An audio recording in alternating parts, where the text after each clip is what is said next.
오늘 룻기 4장 룻의 이제 고엘이 보아스가 됩니다. 그래서 그 과정이 그래 쉽지 않다 하는 것을 오늘 말씀에서 볼 수 있습니다. 1번 문제 같이 읽어봅니다. 시작. 고대 이스라엘 사회에서 성문은 어떤 장소로 사용되었는가? 1절 말씀에 보면 보아스가 성문으로 올라가서 거기 앉아 있었다 그랬어요. 성문, 고대 사회의 이 성문은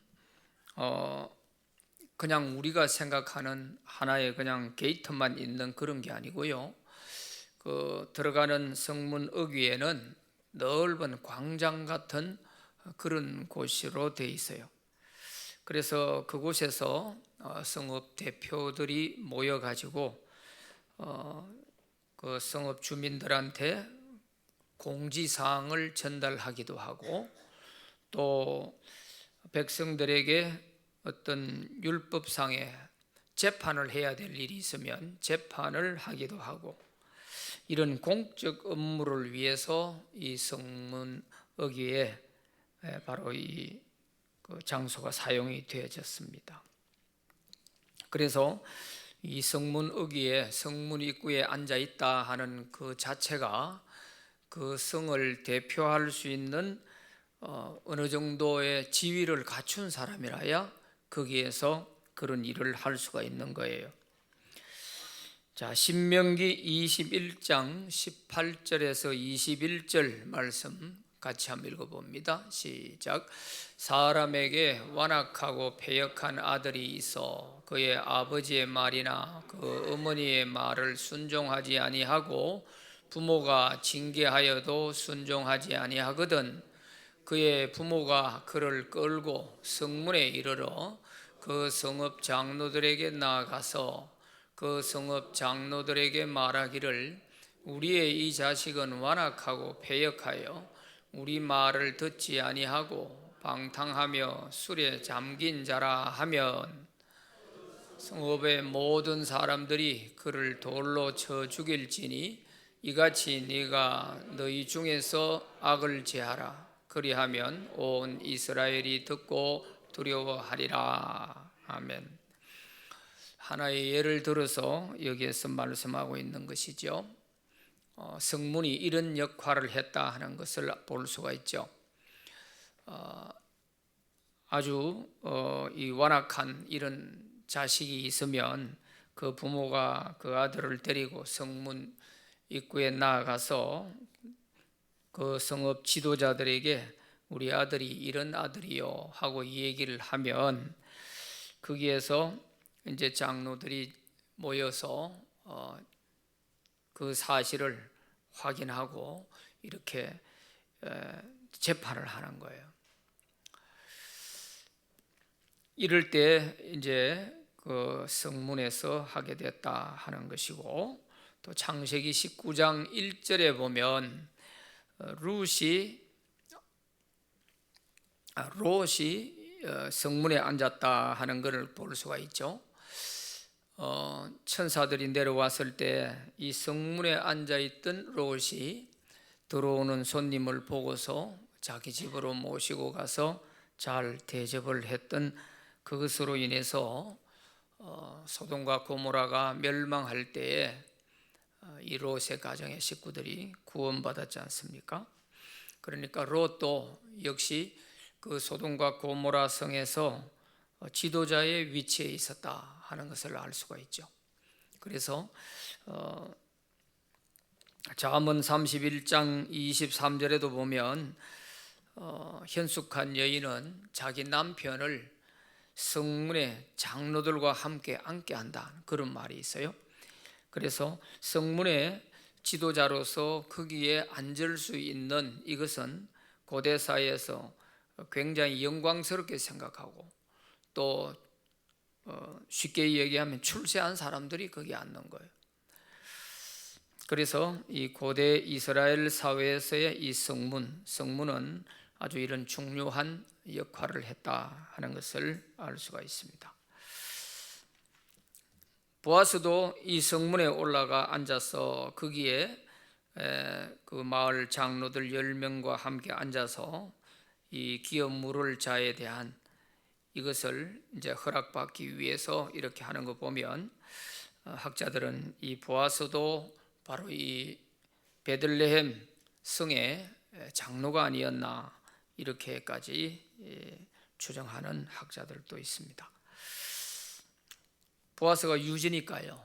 이 지역 사회에서 유지였기 때문에 충분히 성문에 앉을 만한 그런 것이 되지요.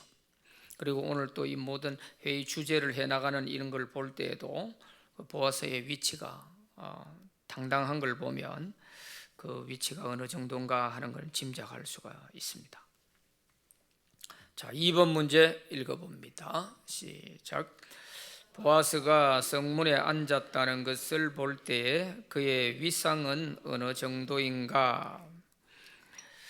장로 10명과 함께 보아스가 성문에 앉은 것은 그 위상이 그 성읍에서 지도층에 있다 하는 것을 알 수 있고, 또 고엘 자격자의 의사에 따라서 고엘 자격을 물려받기 위해서 보아스가 이 성문에 올라간 것이죠. 여기에 보면 특히 그 장로 10명과 함께 앉았다 하는 이걸 보면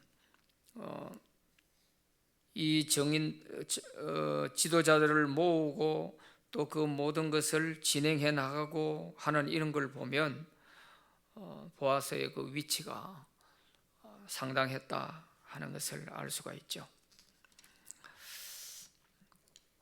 그 베들레헴 성읍의 지도층에 있으면서 또 이러한 부분에 대해서는 아마 솔선수범하면서 본을 보이는 그런 모습이 도드라지게 보이는 겁니다. 자기가 이런 위치에 있으면서 또 이 공동체에 대한 사회적 책임을 다하려고 하는 이런 모습을 보여주는 것이죠. 그에 반해서 보아스 앞에 더 빠른 서열에 있는 그런 그 고엘이 될 자격자가 있었지만 그를 불러다가 확실하게 그 성문 입구의 정인들 앞에서 네가 고엘이 될 거냐 안 될 거냐 이렇게 물어가면서 이렇게 하는 걸 볼 때에 이 보아스로서 정말 그 베들레헴 성읍의 그의 그 존재감이라고 하는 것이 어느 정도인가 하는 것을 우리가 느낄 수가 있는 것입니다. 자, 3번 문제 읽어보겠습니다. 시작. 보아스보다 앞선 고엘 자격자가 고엘을 포기한 이유는 무엇인가? 4절 말씀에 보면 4절 말씀에 내가 여기 앉은 이들과 내 백성의 장로들 앞에서 그것을 사라고 내게 말하여 알게 하려 하였노라. 만일 내가 물으려면 물으려니와 만일 내가 물으지 아니하려거든 내게 구하여 알게 하라. 내 다음은 나요 그 외에는 물을 자가 없느니라 하니 그가 이르되 내가 물으리라 하는지라 그랬어요. 이렇게 자기가 내가 물으겠다, 내가 고엘이 되겠다 이렇게 해놓고 그 다음에 보아스가 5절에 가서 땅만 이렇게 물려받으려고 하면 안 된다. 이 나오미의 가정에 있는 며느리 룻도 엘리멜렉과 또 말론의 그 아내 되었던 이 룻이 있으니까 이 룻도 함께 네가 고엘이 돼서 자손을 이어주고 이 가문을 살려줘야 된다 하는 얘기를 하는 겁니다. 5절 말씀 같이 읽어봅니다. 시작. 보아스가 이르되 네가 나오미의 손에서 그 밭을 사는 날에 곧 죽은 자의 아내 모압 여인 르우색에서 사서 그 죽은 자의 기업을 그의 이름으로 세워야 할지니라 하니 그랬어요. 3절에 보면 그 나오미의 그 남편 엘리멜렉의 그 소유지를 지금 나오미가 팔려고 한다. 그러니까 네가 제일 가까운 촌수니까 네가 고엘이 돼서 이 밭을 사라. 이렇게 하니까 처음에 사겠다고 했잖아요. 밭만 사면 되는 줄 알았던가 봐요. 그래서 보아스가 5절에서 아니다. 이 나오미의 손에서 그 밭을 살 것 같으면 이 룻도 함께 네가 대를 이어줄 수 있는 고엘이 되어줘야 된다. 그 얘기를 해준 거예요. 그러니까 안 하려고 하는 거예요. 자, 6절 말씀 봅시다. 6절 시작. 그 기업 물을 자가 이르되 나는 내 기업에 손해가 있을까 하여 나를 위하여 물으지 아니하노니 내가 물을 것을 네가 물으라. 나는 물으지 못하겠노라 하는지라. 나는 고엘이 안 되겠다. 그러니까 보아스 당신이 고엘이 되어라. 내 다음 순서가 당신이니까 당신이 해라 하고 고엘이 안 되겠다고 포기하는 겁니다. 손해가 되겠다고. 자기의 기업에 손해가 있을까 하여 그랬어요. 뭐 옛날이나 지금이나 손해가 될 일을 할 사람은 별로 없잖아요. 이익이 돼야 하지 손해가 되는 일을 누가 하겠어요? 그래서 이 이름을 밝히지 않는 이 보아스 앞에 있는 고엘 자격자가 자기의 자격을 포기하겠다. 그래서 보아스 당신이 물려받아라 하고 이 얘기를 하는 것입니다. 이 사람의 이름도 밝히지 않습니다. 거기 1절에 보면 아무개여 이렇게 부르고 이 고엘 자격을 포기하는 이 사람에 대해서는 이름도 밝히질 않고 있어요. 왜 이랬을까? 이게 그냥 단순한 문제가 아니고요. 이 당시 고대 사회에서 이 사회적 책임, 공동체에 대한 책임, 이 책임 의식이 굉장히 강한데 이걸 포기하게 되면 사람 취급을 받기가 어려운 거예요. 그래서 이 고엘 자격을 포기한 사람이 되다 보니까 이 룻기를 기록하는 사람이 이런 사람은 역사에서 남겨놓을 만한 사람이 못 된다 해서 이름을 기록하지 않는 거예요. 그래서 아무개요 이렇게만 표현하고 넘어가는 거예요. 이 정도로 이 당시 고대 사회에서 이 공동체의 책임의식이 그만큼 강했어요. 그리고 조금만 봅시다. 분명히 여기서 이 포기하는 이 자격자가 내게 기업에 손해가 될 것 같아서 내가 포기한다 했거든요. 그러면 고엘이 되면 어떤 손해를 감수해야 되느냐, 이걸 우리가 알아야 이게 이해가 되는 거거든요. 앞에서 제가 고엘에 대해서 설명을 할 때에 고엘은 제일 가까운 촌수부터 어려움 당하고 있는 자기 가문의 사람에 대해서 그 사람을 보호해주고 책임을 져줘야 할 공동체적인 책임 의식을 지우는 것이 이 고엘 제도입니다. 그래서 아무런 거리가 먼 그런 남남이 하는 것이 아니고 자기의 혈육 가운데서 가장 가까운 촌수를 따져서 거기서부터 책임을 져라는 것입니다.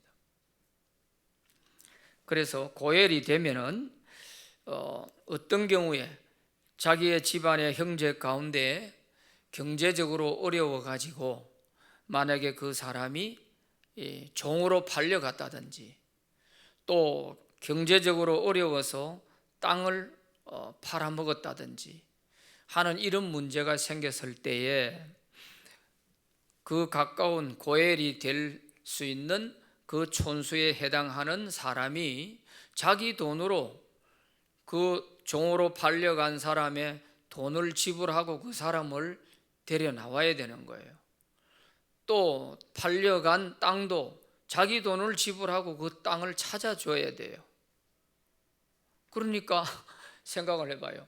그게 사업을 하는 것도 아니고 그냥 자기가 그냥 희생해야 되는 거거든요. 그리고 또 형제 가운데 자식이 없이 형제가 죽고 나면 그 형제의 가문을 이어주기 위해서 그 죽은 미망인에게 또 장가를 들어서 자식을 낳아줘야 돼요.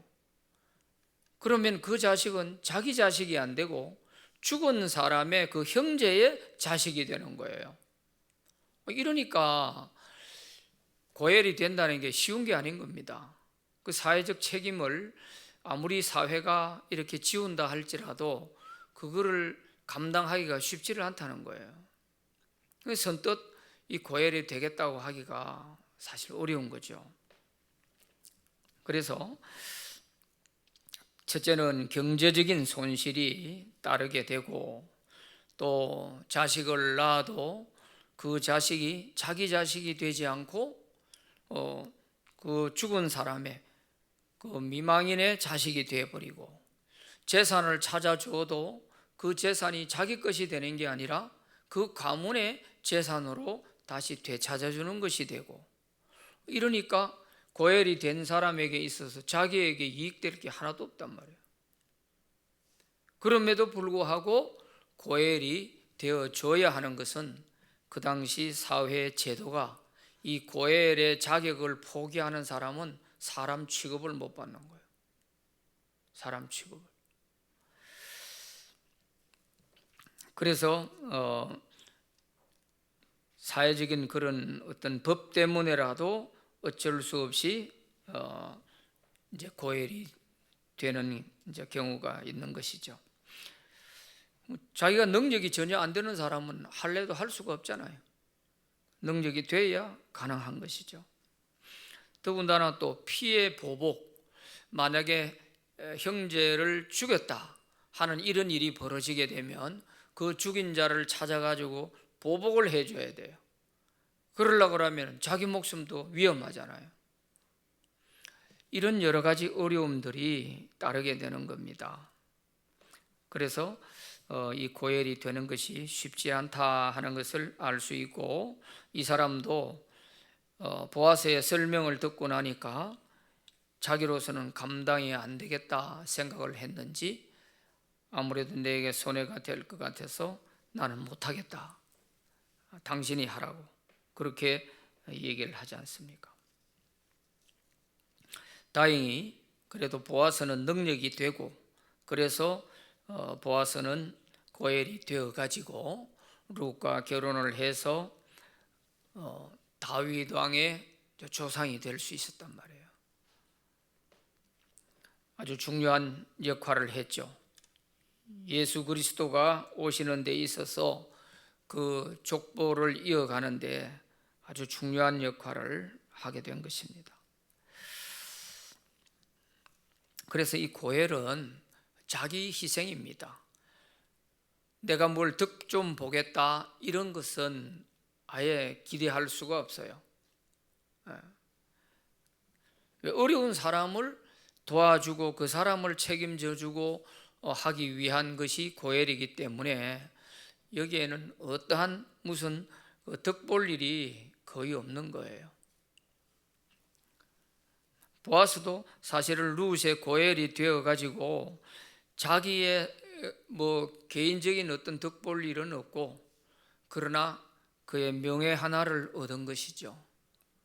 왜냐하면 그 당시에 자기 생전에는 그게 명예라고 할 수도 없는 것이었지만, 이제 지나고 역사 속에서 평가할 때에 다윗 왕의 조상이 됐으니까 그래서 명예를 얻었다 이렇게는 볼 수 있겠지만, 그 당시로 볼 때에는 고엘로서는 전혀 자기에게 득될 일은 없다, 그런 것입니다.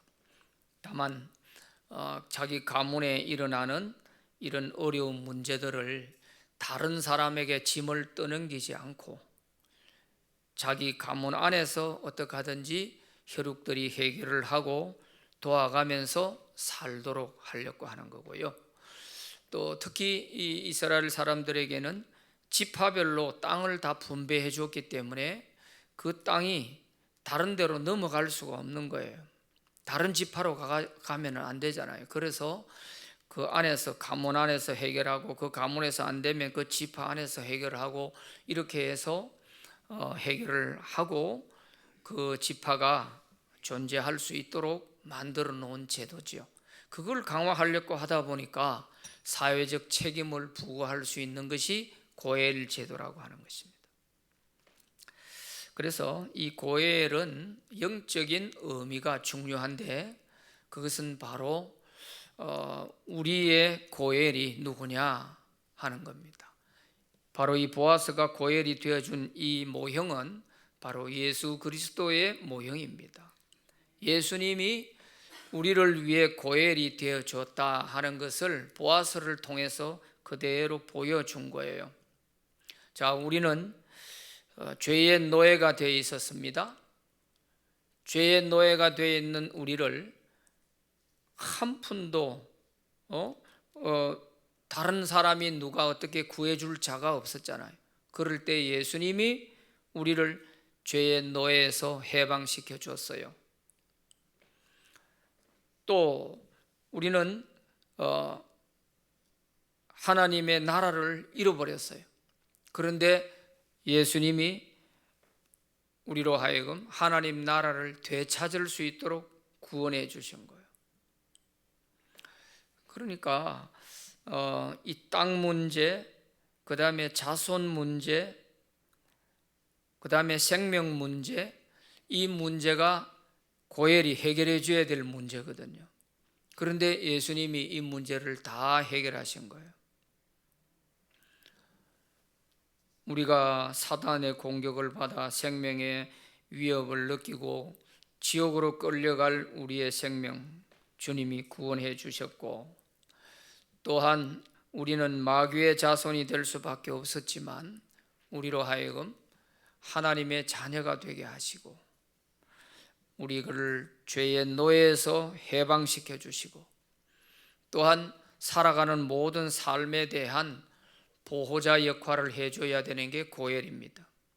그런데 예수님은 우리의 모든 일상생활의 삶에 있어서도 하나님이 필요를 공급해 주시는 그런 분이시란 말이에요. 그런 점에서 이 보아스가 고엘이 되는 역할을 하는 이것은 장차 예수 그리스도께서 오셔서 우리의 영적 고엘이 되어 주실 그런 모습을 그대로 눈으로 볼 수 있도록 보여준 것입니다.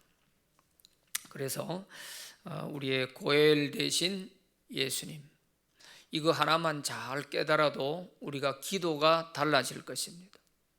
우리의 기도가 그냥 막연하게 그런 것이 아니고 정말 분명한 근거를 가지고 예수님만이 우리를 구원하실 수 있고 예수님만이 나의 고엘이 될 수 있습니다, 이렇게 고백하는 이 고백 한마디가 놀라운 거예요. 그냥 껍데기만 성경을 이렇게 봐가지고는 이해가 안 되는 부분이죠. 그래서 우리가 기도할 때 좀 차원을 달리해서 정말 주님이 나의 고엘이 되십니다 하는 이런 고백을 통해서 정말 하나님께 더 큰 은혜와 사랑받게 되기를 바랍니다. 4번 문제 읽어봅니다. 시작. 보아스에게 고엘 자격을 양도할 때 정금물은 무엇인가? 7절 8절 말씀에 보면 옛적에 이스라엘 중에는 모든 것을 무르거나 교환하는 일을 확정하기 위하여 사람이 그의 신을 벗어 그의 이웃에게 주더니 이것이 이스라엘 중에 정명하는 전례가 된지라. 이에 그 기업 물을 자가 보아스에게 이르되 네가 너를 위하여 사라 하고 그의 신을 벗는지라 그랬어요. 신을 벗어서 주는 것이 이게 이제 고엘 자격을 포기하는 그런 하나의 의식이고 정금물입니다. 신이 정금물이에요. 왜 정금물이 많이 있는데 신을 왜 정금물로 했을까? 거기에도 의미가 있는 겁니다. 왜냐하면 신은 우리가 신고 땅을 밟고 다니는 거 아니겠어요? 그래서 성경에도 네가 발로 밟는 땅을 내게 주겠다고 했죠. 그래서 이 신은 땅을 밟고 다니는데 우리가 사용하는 그런 신이기 때문에 이 신이 고엘에 대한 자격의 유무를 이렇게 말할 때 이 신을 가지고 증거물로 삼았던 거예요. 그래서 신을 벗어준다 하는 것은 이 사람의 모든 권리, 특히 땅과 연관이 있거든요. 이 모든 땅을 다 이렇게 되찾아줘야 되고 하는 이런 권리가 있기 때문에 그래서 신을 증거물로 삼은 것입니다. 그런데 이게 단순하지 않습니다. 오늘 7절, 8절 여기에서만 그저 신을 벗어주면 되는구나 이렇게 생각하면 안 됩니다. 신명기 25장 8절부터 10절까지 한번 읽어봅니다. 시작. 그 성읍 장로들은 그를 불러다가 말할 것이며 그가 이미 정한 뜻대로 말하기를 내가 그 여자를 맞이하기를 절개하지 아니하노라 하면 그의 형제의 아내가 장로들 앞에서 그에게 나아가서 그의 발에서 신을 벗기고 그의 얼굴에 침을 뱉으며 이르기를 그의 형제의 집을 세우기를 절개하는 자에게는 이같이 할 것이라 하고 이스라엘 중에서 그의 이름을 신벗김 받은 자의 집이라 부를 것이니라. 이게 성경이니까 좀 점잖하게 이렇게 기록을 해놓아서 그렇죠. 이게 굉장히 무서운 거예요. 그 당시 고대 사회에서 오늘날 산업 사회처럼 이런 사회가 아니잖아요. 그 마을에서 낙인이 한번 찍히면 어떻게 살겠어요? 생각을 한번 해봐요. 이 사람은 고엘 자격을 포기한 사람이다. 신벗김을 당한 자다. 이런 낙인이 찍혀가지고 산다는 것은 마치 주홍 글씨를 목에 매달고 사는 거하고 똑같은 거예요. 얼굴에 침을 뱉고 말이에요. 신만 간단히 벗는 게 아니라니까. 그게 뭐예요? 가장 멸시하는 거거든요. 왜 멸시하느냐? 네 혈육의 형제도 책임 안 지려고 하고 다른 사람에게 떼넘기려고 하는 이런 인간이 무슨 인간 구실하냐 이거예요. 완전히 사회적인 매장입니다. 그냥 단순하게 손익을 따져가지고 고해를 하고 안 하고가 아니고요. 그만큼 그 당시 사회가 이 사회적 공동체 책임의식을 강하게 부여해 놓은 거예요. 그 제도가 바로 이 고엘 제도예요. 그래서 완전히 그 사회에서 그 성읍에서는 낙인이 찍혀가지고 어디를 가도 저 사람은 신벗김을 당한 자다 하는 이런 꼬리표를 달고 다녀야 되니까 참 어떻게 살겠습니까? 수치스러워서. 그만큼 책임의식을 가져야 된다는 거죠.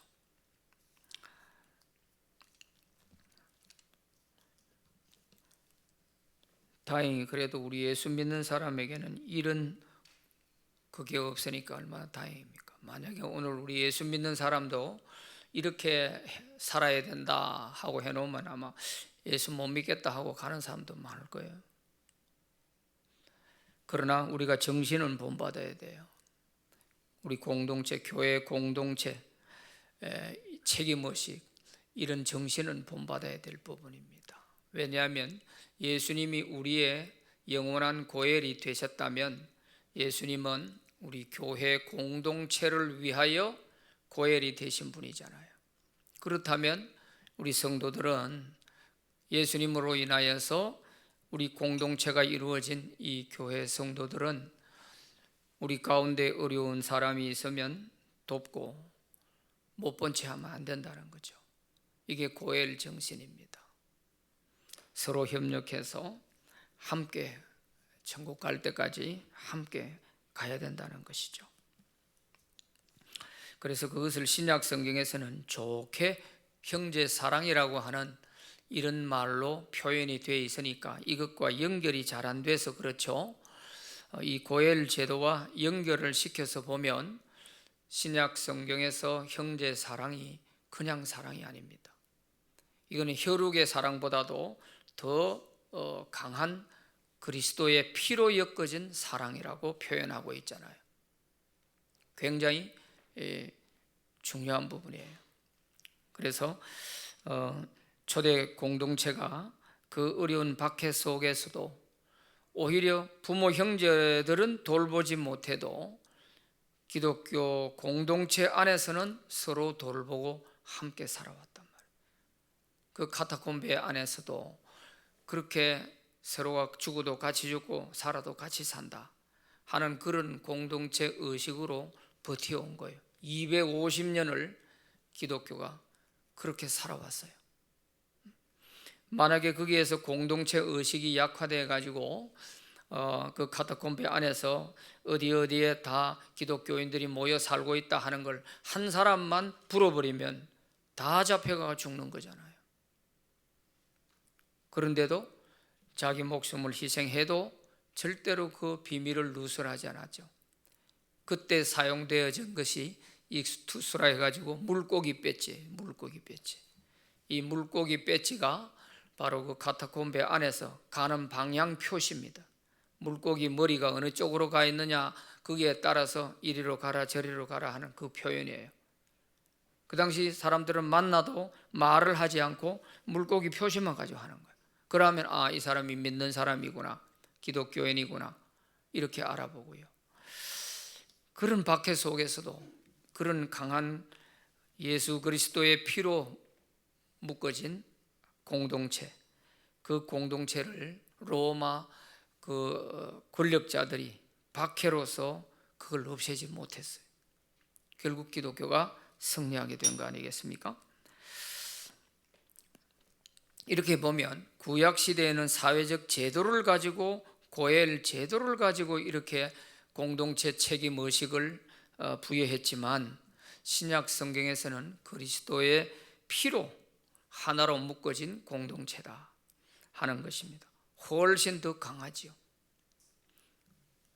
그래서 우리가 이 고엘 제도와 좀 연결을 시켜서 신약 성경에서 형제 사랑이라고 하는 이 점을 좀 깊이 이해할 수 있으면 좋겠습니다.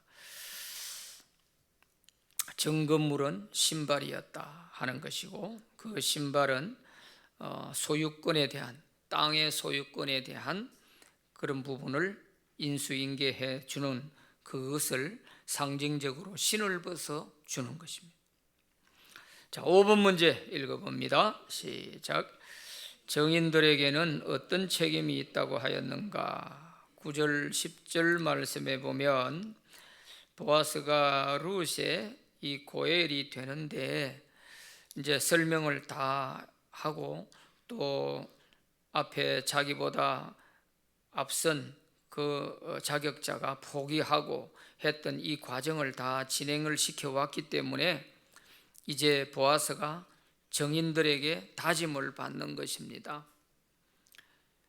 이제 이 사람이 포기했으니까 내가 룻의 고엘이 되겠습니다.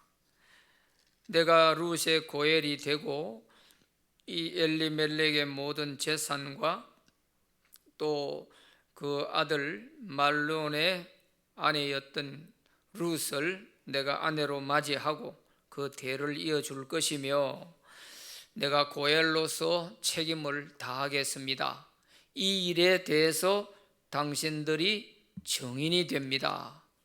증인이 되어 주세요 하고 이렇게 분명하게 얘기를 하는 것입니다. 자, 9절 10절 같이 읽어봅니다. 시작. 보아스가 장로들과 모든 백성에게 이르되 내가 엘리멜렉과 기련과 말론에게 있던 모든 것을 나오미의 손에서 산 이래 너희가 오늘 증인이 되었고 또 말론의 아내 모압 여인 룻을 사서 나의 아내로 맞이하고 그 죽은 자의 기업을 그의 이름으로 세워 그의 이름이 그의 형제 중과 그 성문에 앉아 끊어지지 아니하게 하매 너희가 오늘 증인이 되었느니라. 이제 이 일에 대해서 전혀 다른 이의가 없도록 증인들에게 확인을 딱 받고 내가 고엘이 되겠다. 고엘로서 아주 FM대로 원칙대로 그렇게 하고 있어요. 이 밭을 사는 일뿐만 아니라 또 그 미망인 여인 룻을 내 아내로 맞이하고 그 죽은 자의 기업을 그의 이름으로 세워주겠다 이랬잖아요. 그러니까 고엘로서는 자기로서는 자식을 낳아도 자기 자식이 안 되고 다 죽은 자의 뒤를 이어주는 것이 되고 밭을 사도 그 밭이 자기 것이 되는 게 아니라 나오미 가문을 위한 밭이 되어버리고 이게 고엘 된 사람이 해야 할 일인데 그걸 그대로 원칙대로 내가 다 고엘이 되어주겠다 이렇게 말하고 있는 것이죠. 그러니까 보아스가 이렇게 당당하게 이 얘기를 하는 것에 대해서는 그 증인들에 대한 확답을 받는 것이 되기도 하지만 자기 자신도 내가 만약에 이렇게 원칙대로 고엘로서 내 책임을 다하지 못하면 당신들이 증인이니까 나에게 벌을 주시오. 그 뜻도 되는 거거든요. 그만큼 분명하게 자기가 책임을 다하겠다고 말하고 있는 것입니다.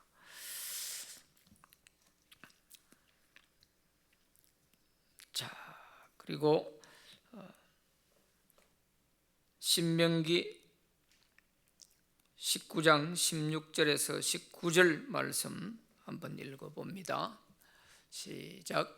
만일 위정하는 자가 있어 어떤 사람이 악을 행하였다고 말하면 그 논쟁하는 상방이 같이 하나님 앞에 나아가 그 당시에 제사장과 재판장 앞에 설 것이요 재판장은 자세히 조사하여 그 증인이 거짓 증거하여 그 형제를 거짓으로 모함한 것이 판명되면 그가 그의 형제에게 행하려고 꾀한 그대로 그에게 행하여 너희 중에서 악을 제하라. 이게 무슨 말이냐 하면 위정한 자에 대해서는 그대로 갚아줘라 하는 얘기입니다. 10계명 가운데에서도 9번째 계명이 뭐예요? 위정하지 말라는 거 아니에요. 거짓 증거하지 말라. 그게 9번째 계명 아닙니까? 그렇기 때문에 이 위정에 대해서 성경은 이에는 이로 눈에는 눈으로 그 위정으로 인해 가지고 손해를 끼치게 된 것에 대해서는 그대로 갚아줘라. 그렇게까지 말씀하고 있는 것이 바로 신명기에 있는 율법의 말씀이죠. 출애굽기 20장 16절은 9번째 계명입니다. 한번 읽어봅시다. 시작. 내 이웃에 대하여 거짓 증거하지 말라. 거짓 증거하지 말라. 그래서 위정은 굉장히 나쁜 것이죠. 위정은 정말 엄청난 사람의 생명까지도 이렇게 희생하게 되는 그런 결과를 가져오게 됩니다. 우리가 나봇의 포도밭 사건에 대한 얘기를 알죠. 아합이 자기 궁궐 가까이에 있는 나물밭이 하나 있었는데 그게 탐이 난 거예요. 그래서 그걸 사람에게 찾아가 주인에게 이거 좀 내게 팔아라 하니까 이스라엘 사람들은 지파별로 그 가문별로 내려오는 땅인데 그걸 다른 지파에 팔 수가 없죠. 그래서 안 된다고 했더니 그것 때문에 아합이 머리를 사매고 덜어 누웠던 거죠. 그러니까 그 왕비 이세벨이 보고서 당신이 이래가지고 무슨 왕을 하겠냐, 임금이 돼가지고 이래 나약해가지고 그 나물밭 하나 그것 때문에 이렇게 머리 사매고 덜어 누웠냐, 이렇게 하면서 내가 당장 찾아주겠다 이래가지고 그 이세벨이 가가지고 어떻게 했어요? 거짓 정인들을 세워가지고 마을의 장로들을 재판하게 만드는데 거짓 정인을 세워가지고 해서 이래서 이 사람이 임금을 모함했다 해가지고 누명을 뒤집어 씌워서 그 나물밭 주인인 나봇을 죽이잖아요. 누명을 씌워서 나봇을 죽이고 그 밭을 빼앗아 옵니다. 이게 이세벨이 얼마나 표독스러운 여자인지 몰라요. 이러니까 아합이 이런 여자하고 같이 살면서 늘 공포에 떨었을지 몰라요. 언제 어느 시에 날까지도 죽일는지 아마 그런 생각했을지 몰라요. 대단한 여자예요. 이렇게 거짓 정인을 잘못하게 되면 이렇게 죄 없는 사람을 죽이기도 하거든요. 오늘 우리 사회에서도 참 이랬다 저랬다 하는 그런 거 보면 참 회의가 될 때가 많죠. 자, 6번 문제 읽어봅니다. 시작. 보아스가 고엘이 될 때에 정인들은 보아스에게 어떻게 축복하였는가? 이 정인들이 보아스가 내가 확실하게 고엘로서의 모든 책임을 내가 다 감당하겠다 이렇게 속 시원하게 얘기를 하니까 이 정인으로 와 있던 장로 10명 이 사람들이 참 어떻게 보면 참 존경스러운 거 아니겠어요? 이게 쉬운 일이 아닌데 보아스가 이렇게 참 당당하게 내가 내 가문에 어려운 사람에 대한 이 부분에 대해서 내가 다 책임을 지겠소 이렇게 하는 걸 볼 때 참 봐도 흐뭇하고 참 보아스가 존경스러운 거지요. 그러니까 이 정인들과 거기에 있던 백성들이 보아스에 대해서 축복을 합니다. 그게 11절 12절이에요. 같이 읽어봅니다. 시작. 성문에 있는 모든 백성과 장로들이 이르되 우리가 정인이 되나니 여호와께서 내 집에 들어가는 여인으로 이스라엘의 집을 세운 라헬과 레아 두 사람과 같게 하시고 내가 에브라스에서 유력하고 베들레헴에서 유명하게 하시기를 원하며 여호와께서 이 젊은 여자로 말미암아 내게 상속자를 주사 내 집이 다말이 유다에게 낳아준 베레스의 집과 같게 하시기를 원하노라 하니라. 참 축복을 하기는 해주는데 너무 어려운 말을 써가면서 하니까 우리에게는 쉽게 빨리 와닿지를 않는데요. 설명을 좀 해드리면 자 11절에 거기 보면 우리가 정인이 분명히 되니까 하나님께서 내 집에 들어가는 여인 루스로 하여금 이스라엘 집을 세운 라헬과 레아 두 사람과 같게 하시고 그랬어요. 이 라헬과 레아가 12지파의 조상이 되지 않습니까? 그 아들들을 놓아서 야곱의 가문에 대를 잇게 한 사람들이잖아요. 가문을 번창하게 만들고 오늘의 이스라엘이 있게 만든 장본인들이 바로 라헬과 레아 아니겠어요? 그러니까 이처럼 네 자손도 보아스 당신 자손도 번성하게 되기를 원한다. 룻이 라헬과 레아처럼 그렇게 되기를 원한다. 이렇게 축복하고 그 다음에 에브라스에서 유력하고 베들레헴에서 유명하게 하시기를 원한다 그랬어요. 베들레헴에서 유명하게 하시기 원한다. 이게 이 당시는 그 정인들이 그저 축복으로 한 것인데 그게 그대로 다 이루어졌다는 사실이에요. 이게 그래서 베들레헴에서 유명하게 된 거예요. 왜? 거기에서 다윗이 나지요. 예수 그리스도가 베들레헴에서 탄생하잖아요. 그러니까 이 가문이 이 사람들이 축복한 그대로 다 이루어지게 되는 거예요. 번성하게 되잖아요. 그 다음에 12절에서 하는 또 축복은 이 젊은 여자로 말미암아 내게 상속자를 주사 내 집이 다말이 유다에게 낳아준 베레스의 집과 같게 하시기를 원한다. 참 되게 어렵게 이렇게 비유를 들자니까 이제 이렇게 한 거거든요.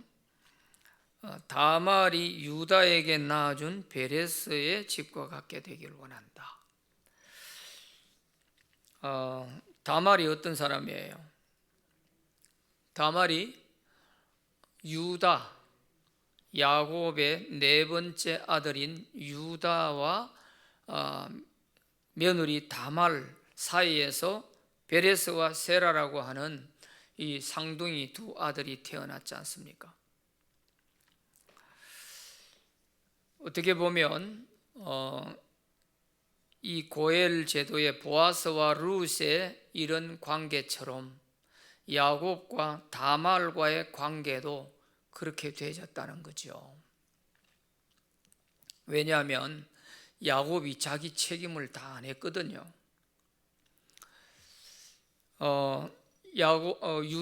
유다가 자기 책임을 다 안 했어요. 그래서 유다에게는 엘과 오난, 셀라라고 하는 세 아들이 있었는데 첫 아들 엘을 장가를 들였어요. 그래서 이 다말이라는 여자와 장가를 들여서 결혼을 했는데 그만 자식이 없이 이 장남 엘이 여호와 보시기에 악함으로 하나님이 죽이셨다 이렇게 돼 있어요. 성경에. 그 악함이 어떤 악함인지는 알 수가 없는데 하나님이 보시기에 악해서 하나님이 죽이셨다는 거예요. 그래서 그 당시 법을 따라서 유다가 둘째 아들 오난을 다시 네가 형의 대를 이어줘라. 그래서 다말과 같이 동침을 하게 했는데 이 오난 역시도 하나님 보시기에 좋지 않은 짓을 했어요. 대를 이어주지 않으려고 그 다말과의 부부 생활에서 설정을 땅에다가 했다 이렇게 되는. 그래서 하나님이 그걸 보시고 대를 이어주지 않으려고 하는 그것이 하나님 보시기에 악했던지 오난도 하나님이 죽이셨다 이렇게 돼 있어요. 창세기 38장을 여러분 잘 집에 가서 읽어보시면 참 우리가 이해가 안 되는 그런 풍습이지만 하여튼 그렇게 됐어요. 그래서 마지막 셀라라고 하는 아들이 있는데 이 아들은 좀 어렸어요.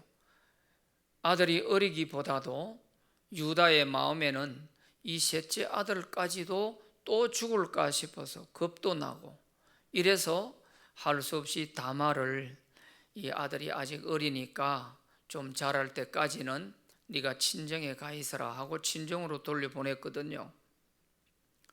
그래서 다말이 친정에 가서 아무리 기다려도 소식이 안 오는 거예요. 그 막내 아들이 충분히 장성했을 때가 됐는데도 연락이 없는 거예요. 그러니까 다말이 이 당시에는 왜 이런 짓을 해야 되나? 그거는 우리가 지금 시대에 비추어 가지고 이해를 하려고 하면 안 되고요. 그 당시에는 만약에 결혼을 해가지고 자식을 못 낳게 되면은 여자로서 거의 사람 취급을 못 받는 그런 시대란 말이에요. 그러다 보니까 다말이 기다려도 아무 연락이 없으니까 한 번은 이제 자기 시아버지가 양털을 깎으러 가는 날 주막에 잘 들리는 그것을 알고서 그 주막에다가 자기가 기생 옷을 입고 나가서 기다리고 있는 거예요. 유다는 아무것도 모르고 거기 왔다가 오늘 양털 깎는 날이고 잔치하는 날이니까 기분도 좋고, 그래서 그 주막에 들어가서 그만 기생인 줄 알고 동침을 했는데 그게 다말이었단 말이에요. 다말은 계획적이었죠. 왜? 자기가 자식이 없이 그렇게 되면은 이건 사람 취급 못 받으니까, 그래서라도 왜 시아버지가 자기 책임을 다 안 져주니까 그렇게 한 거죠. 그래서 나중에 정금물을 달라고 해가지고, 그래서 내가 오늘 양털 깎으러 가니까 양 새끼를 주겠다 하는데 그거 필요 없고 그저 정금물을 주면 된다. 이래서 정금물을 도장을 정금물로 받았잖아요. 그래서 나중에 며느리가 임신했다 하는 얘기를 듣고서 유다가 노발대발하면서 그게 왜 못된 짓을 해가지고 임신을 했다니 이거 당장 끌어내서 쳐 죽여야 된다 이랬는데, 나중에 끌어내서 죽이려고 하다 보니까 다말이 정금으로 쑥 내미는 거예요. 그러니까 자기가 저지른 거예요. 그래서 야, 다말 네가 참 지혜롭다 하면서 유다가 깨달았죠. 내가 아들을 준다 해놓고 안 주고 있었기 때문에 그랬구나. 그 수용을 했습니다. 도리 없죠. 거기에서 태어난 상둥이 아들 가운데 둘째 아들이 베레스입니다. 베레스. 그래서 베레스의 집과 같게 하시기를 원한다. 이 베레스가 다윗의 조상이 됩니다. 보아스의 바로 조상이 돼요. 그래서 그 18절에 가서 보세요. 베레스 이름이 나오잖아요. 베레스의 계보는 이러하니라. 베레스는 헤스론을 낳고 헤스론은 람을 낳고 람은 아미나답을 낳고 쭉쭉 나오다가 나중에 보아스가 나오잖아요. 그래서 이 정인들이 축복을 해주는데 우리가 말하는 단순한 그런 축복이 아니고 근거를 가지고 다말이 유다에게 베레스를 낳아줘서 베레스의 가문같이 되기를 원한다, 이렇게 축복을 하는 거예요. 놀랍죠? 그런데 그대로 다 이루어졌다는 거예요. 다 이루어졌어. 그래서 베들레헴에서 유력한 자가 되고 또 베들레헴에서 유명한 자가 되라 했는데 그야말로 베들레헴에서 다윗이 태어날 뿐 아니라 또한 예수 그리스도가 베들레헴에서 태어나는 이런 결과가 나왔죠. 이들의 축복이 그대로 다 이루어졌다 하는 것을 볼 수가 있습니다. 자, 오늘 우리는 이 보아스가 고엘의 책임을 다 한 것, 이것은 바로 예수 그리스도께서 오셔서 우리를 위하여서 고엘로서 책임을 다 해주셔서 오늘 우리를 하나님의 자녀로 삼아주셨다 하는 이걸 꼭 기억하시고 주님께 더욱 감사하고 영광 돌리게 되시기를 바랍니다. 기도합시다.